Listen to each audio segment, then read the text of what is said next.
ایک دفعہ کا ذکر ہے، دریا کے کنارے ایک درخت پر فاختہ رہتی تھی اور اسی درخت کی جڑ میں ایک چونٹی کا گھر تھا۔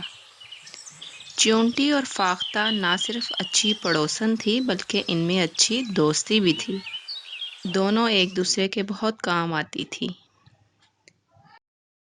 ایک دن چونٹی دریا پر پانی پینے گئی تو اس کا پاؤں پھسل گیا اور وہ دریا میں گر گئی اور مدد کے لیے چلانے لگی۔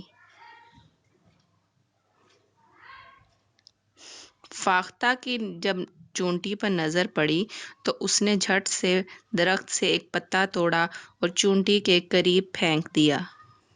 چونٹی اس پتے پر سوار ہو گئی اور اس کی جان بچ گئی۔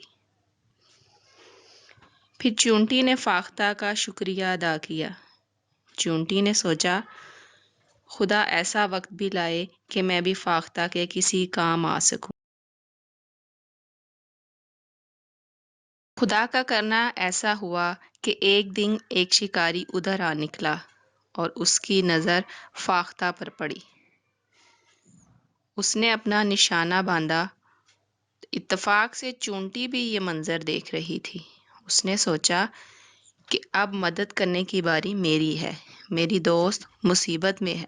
چونٹی بھاگ کر گئی اور شکاری کے پاؤں پر زور سے کاٹا کہ وہ درد سے چلانے لگا اور اس کا نشانہ چوک گیا۔ اتنے میں فاختہ کو بھی علم ہو گیا اور وہ اڑ گئی۔ اس طرح چونٹی نے فاختہ کے احسان کا بدلہ اتار دیا اور اپنی دوستی کا حق ادا کیا۔